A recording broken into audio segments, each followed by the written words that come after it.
winter is coming. And if it's moving at 2 miles per hour in a generally southward direction and the 7 kingdoms are about 3,500 miles long, then it'll take about 1,750 hours to get here. Dang! That's a lot of episodes.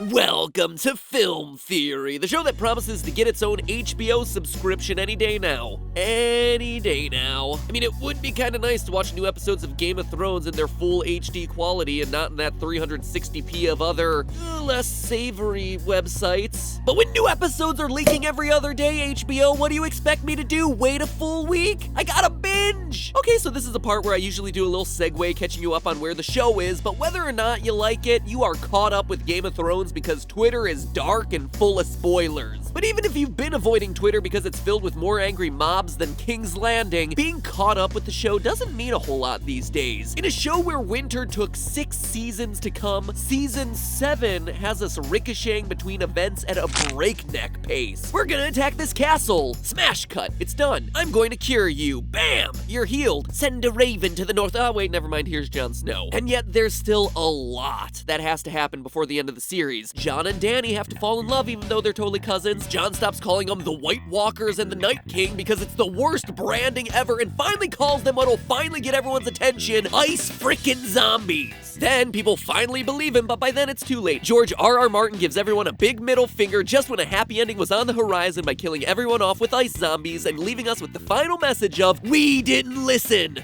We didn't listen! Then in the final epilogue, the Lord of Light swoops in to revive Ned Stark, or someone who doesn't look like him. It doesn't look like him.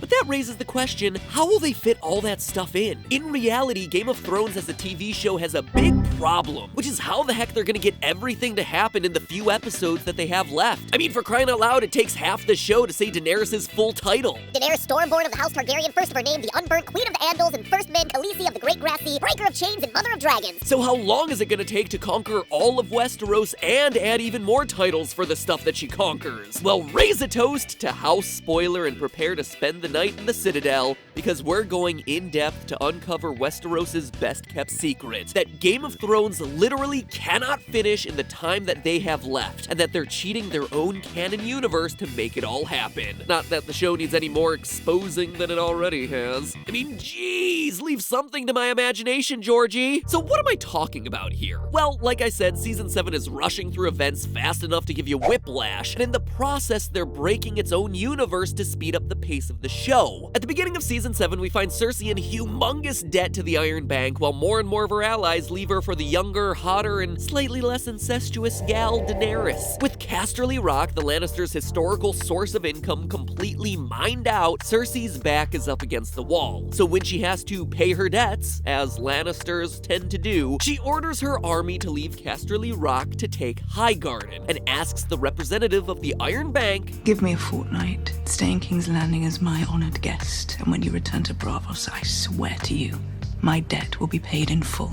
So for one of the first times in the show, we're given a ticking clock with a very specific time frame for when something needs to happen. Now, usually the show keeps things nice and vague so they avoid problems like this, and mostly we just kind of shrug and stop thinking about it the next time we see some Khal Drogo packs pop into frame or Daenerys set herself on fire. This time though, we got you, Georgie. According to Cersei, in just a fortnight, which in case you're not up on your English time measurements is 14 days, the Lannister army has to hoof it from Casterly Rock to Highgarden, then back to King's Landing. You might have some quibbles about that sentence. Don't worry, I'll address them. But the first question is, how far Casterly Rock is from Highgarden? It's never directly stated in the show or the books exactly how far away these places are from one another, but there are official maps. So I gave myself some theorist cartography lessons and went to work. The first thing I needed to get was a base measurement, and for that I went to the Wall, which is basically the only landmark that has a specific measurement associated with it. George R.R. Martin specifically set the size of the wall at 300 miles or 482 kilometers in a 2008 interview, and Jon Snow reiterates it in chapter 48 of Game of Thrones, the book. It's even cited in the Game of Thrones Telltale game. A 300-mile wall, and you're still in my way. In the show, Samwell Tarly at one point claims that the wall is 500 miles across. We didn't build 500 miles of ice wall 700 feet high to keep out men. But we'll be nice and say that it was just the cold talking, since no one ever corroborates that, and frankly it would make this show's case even worse. It's also before he goes to Maester School, so what's he really know? Well, certainly more than Jon Snow. You know nothing, Jon Snow.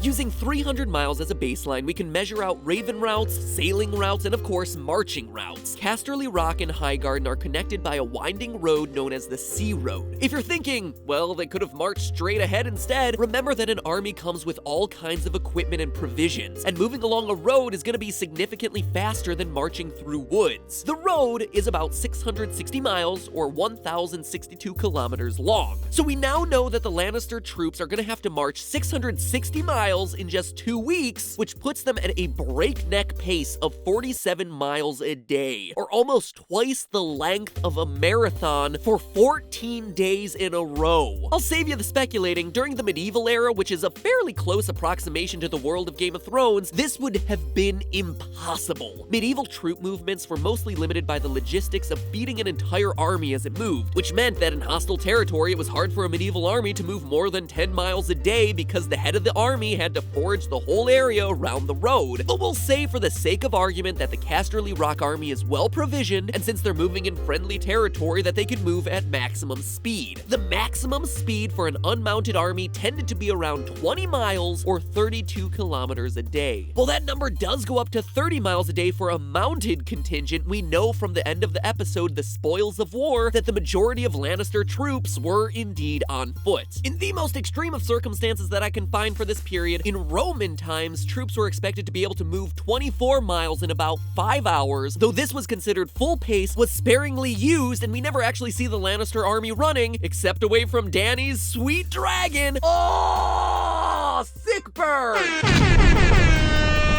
Literally. It's like third degree. Anyway, even at this impossibly grueling pace for 10 hours a day, they would just barely make it to Highgarden before Cersei's deadline. And that's not even taking into account the journey back with the gold. But don't worry, Internet, I've predicted your rebuttals in advance. Maybe Cersei was planning ahead, and she had secretly sent orders to her troops to attack Highgarden 2 or 3 weeks in advance. Except, she didn't. The morning that the Iron Bank comes a-knockin', Cersei's bedchamber was a-rockin' with some sweet, sweet brother lovin'.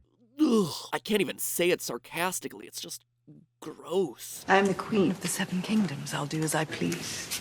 Yeah, Cersei, enjoy it while it lasts. But by betting old Jaime, she's keeping him from getting to Highgarden, and we clearly see him arriving with the troops. Don't you hate it when physics and geography get in the way of you dating your sibling? Yeah, me neither. The distance from King's Landing to Highgarden along the Rose Road is about 840 miles, or about 1350 kilometers, which means that to make it from King's Landing to Highgarden before the attack, Jaime is gonna need to leave the Red Keep as soon as he gets out of bed that morning and start one of the most intense journeys of his life. Jaime is gonna have to ride a hard 60 miles per day. Well, this wouldn't be impossible for someone on a racehorse to do for a day or two. For 14 days straight, this would definitely kill the horse and almost definitely kill Jaime. Meaning that Jaime would have killed 14 horses between King's Landing and Highgarden, and he would have arrived in a coma, and he'd still be a few hours late. And okay, Jaime, I know you're a dedicated knight and all that, but are you break the laws of physics dedicated? Because even if you make it there, take over Highgarden that same day without dying alongside Olenna, you've only just captured the place. You still have to get a Raven back to King's Landing on that same day. A Raven that would have to be flying over 800 miles per hour to make it back the same day in order to meet Cersei's insane 14-day deadline. And that certainly means that no gold is making it back to the Iron Bank in that amount of time. So sorry, George R.R., Jaime literally being in all parts of the map all the time in Season 7 has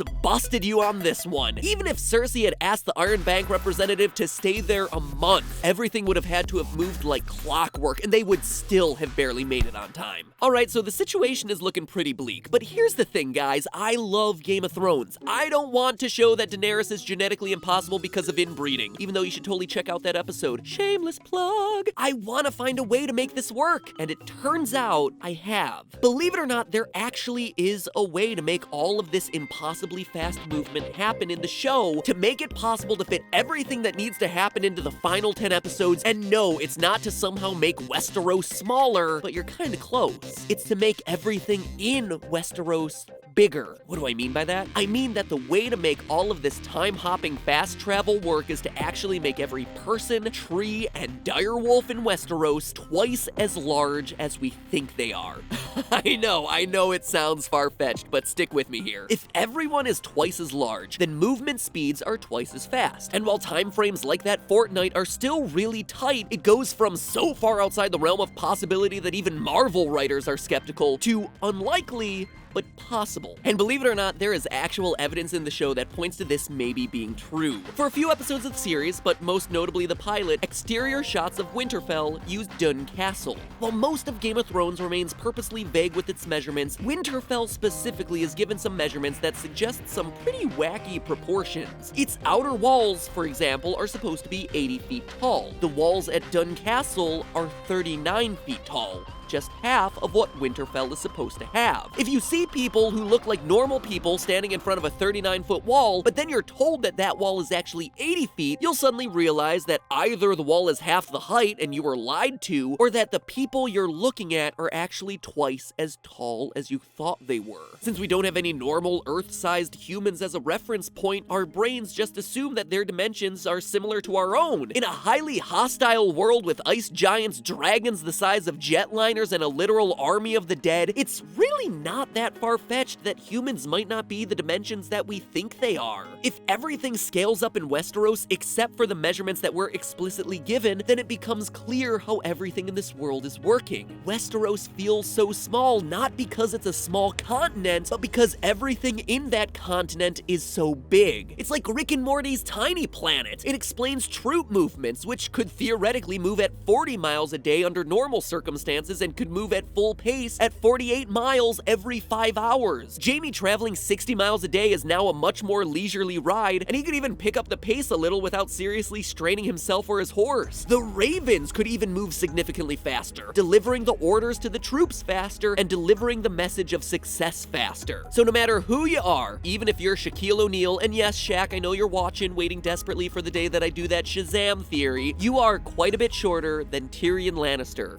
the dwarf. Peter Dinklage, at 4 foot 5 inches, would be inflated to 8 foot 10 inches, a full foot and 1 inch taller than the tallest NBA player, and just 1 inch shy of the tallest man in history. Ha! And you thought that the mountain was just a nickname. Little did you know it's because he's literally the size of a mountain. So the next time you watch an episode, know that to literally make this world function, we're looking at a very different set of proportions than we've thought this whole time. But hey, that's just a theory. A film theory. And winter is coming, and you know what else is? More reality-breaking theories. Slash the throat of that subscribe button faster than a Stark at the Red Wedding and help Film Theorists finally reach 5 million subscribers strong. We are so close, and we are coming for you, honest trailers. You and your sexy, epic movie voice. And if you want more Game of Thrones, well then check out how Jorah's gonna save Westeros before the end of the series. Yeah, Sir Friendzone himself. Squeeze the button on your left so hard it's like Oberon's eye sockets. And I'll see you next week for even more death. Get ready.